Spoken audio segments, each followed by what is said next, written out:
Hello, bonjour à tous et bienvenue dans Tech24. Au sommaire cette semaine, cyberdéfense, neutralité du net, énergie intelligente, quels sont les dossiers qui attendent le président des États-Unis? Tech24 dresse la to-do list numérique de l'administration Obama 2.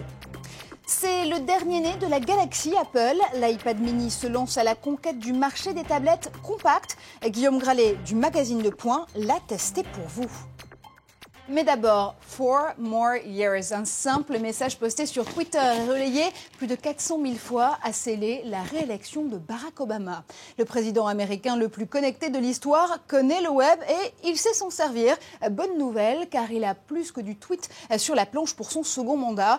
Le programme numérique de ces 4 prochaines années est chargé et perfuse tous les secteurs politiques et économiques, de l'explosion des programmes de cyberdéfense au retour des lois anti-piratage, en passant par les réseaux électriques intelligents. On va faire le tour de cette to-do list digitale avec vous, Guillaume. Alors, on va commencer par la question qui fâche. C'est celle d'un éventuel retour des lois SOPA et PIPA version light. On en avait beaucoup parlé ici sur le plateau de Tech24 et surtout de la bronca de la Silicon Valley pour pouvoir faire avorter la lecture et l'examen de ces lois sur le sol du Congrès. Ça avait marché.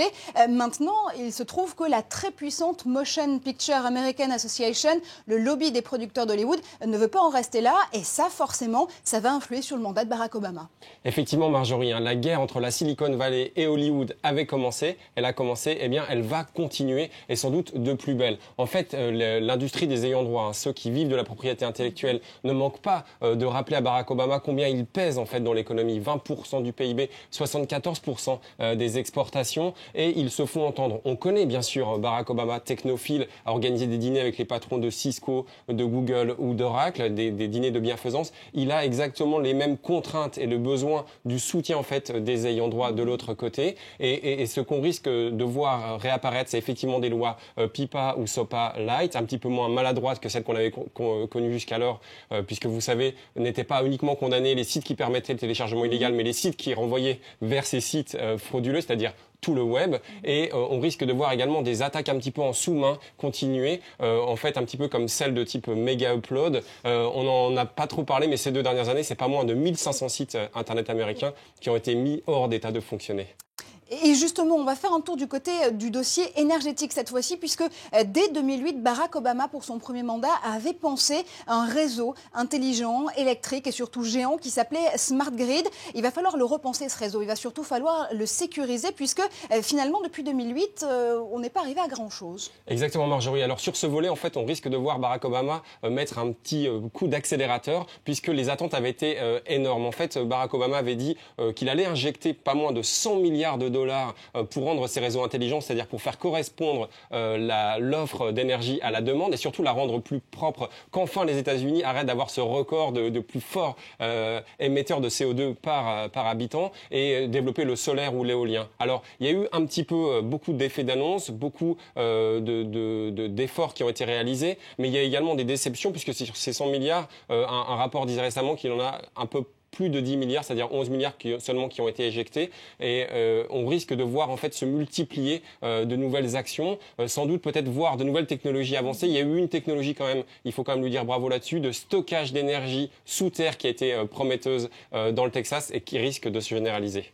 Allez, le vrai challenge en tout cas pour le président des États-Unis et pour les États-Unis tout court en ce moment, c'est évidemment la question de la cyberdéfense. Avec une Chambre des représentants à majorité républicaine, cela pourrait être un des seuls terrains d'entente d'ailleurs avec la Maison-Blanche. Léon Panetta, l'actuel patron du Pentagone, en a fait sa priorité et il y a énormément d'experts qui prédisent un Pearl Harbor de la sécurité, de la cybersécurité surtout, si les menaces en la matière ne sont pas prises au sérieux. Alors effectivement, sur ce dossier, on peut dire que les États-Unis sont en avance, puisque dès 2009, dès 2010, en fait, il y a eu une nouvelle arme. On a un peu ressuscité la seconde armée, une arme de cyberdéfense qui a été confiée à un général, Keith Alexander, qui lui-même s'appuie en fait sur des troupes extrêmement bien formées.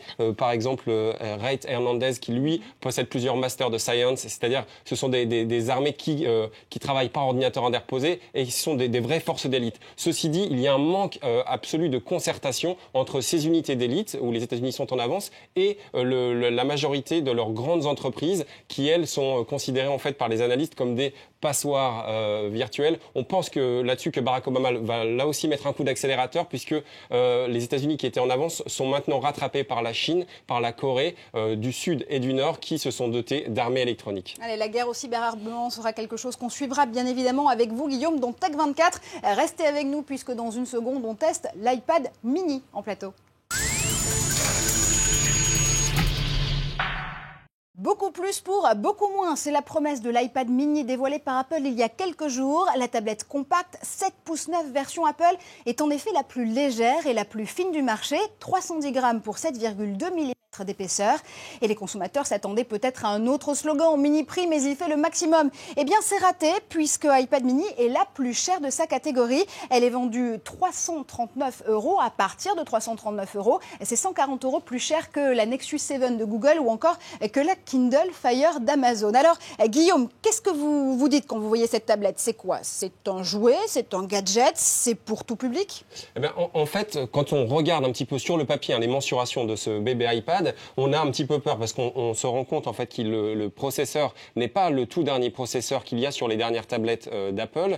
L'écran n'est pas un écran Retina, un peu comme on a sur l'iPhone 5. Ceci dit, on ne s'en rend pas compte. D'abord, vous avez raison de le dire, elle est légère, donc on la prend vraiment bien en main, bien dans une seule main. Elle se recharge seulement en 3-4 heures contre pratiquement une nuit pour l'iPad traditionnel. Et 10 heures de batterie. Exactement. Et puis surtout, en tout cas, quand je l'ai vu sur des applications qui nécessitent beaucoup de couleurs, un petit peu comme ce Barefoot Atlas, donc qui est un atlas interactif. Le processeur tient quand même. Le processeur tient bien, la saturation, le nombre de pixels tient vraiment bien. On se laisse prendre au jeu. Surtout, il y a une petite astuce pour ceux qui aiment lire des livres électroniques sur ces mini-tablettes, puisque c'est un de leurs points forts. Eh bien, en fait, Apple a eu la bonne idée de laisser... Quand vous prenez cette tablette comme ça pour pouvoir la regarder, en fait, le pouce n'active pas la fonction multitouch, ce qui fait qu'on peut vraiment tourner les pages de manière très intuitive. Comme sur un véritable livre. Alors, Apple reste quand même évidemment dominant sur le marché des tablettes. Les derniers chiffres IDC lui donnent 50% de part de marché. Mais est-ce qu'elle a vraiment bien choisi sa cible avec cet iPad mini? Moi, je pense qu'elle a élargi considérablement sa cible, puisque vous savez que les produits Apple, vous l'avez dit tout à l'heure, sont extrêmement chers. Là, on a la moitié du prix d'un iPad. Surtout, on peut le mettre dans un sac. Ça peut correspondre à un public féminin, par exemple.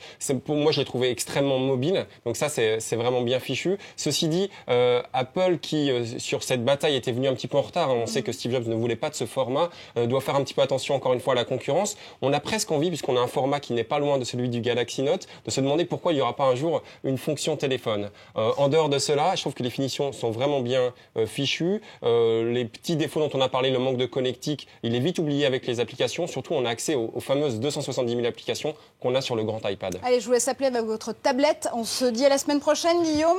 Nous aussi, on va presque se dire à la semaine prochaine. Vous pouvez, vous le savez, nous retrouver sur les réseaux sociaux, Facebook, Twitter, pour commenter tout au long de la semaine l'actualité numérique avec nous. Et on se quitte cette semaine, justement, avec Bibionic 3, une main myoélectrique disponible déjà sur le marché. Cette prothèse fonctionne grâce aux contractions et signaux musculaires de son porteur. Et elle peut réaliser jusqu'à 14 fonctions très précises, comme tenir un stylo, un œuf ou un objet en verre. Oui, mais sans le casser. Une avancée bien réelle pour les Anakin Skywalker du quotidien. On se retrouve la semaine prochaine sur ce plateau. Restez connectés d'ici là.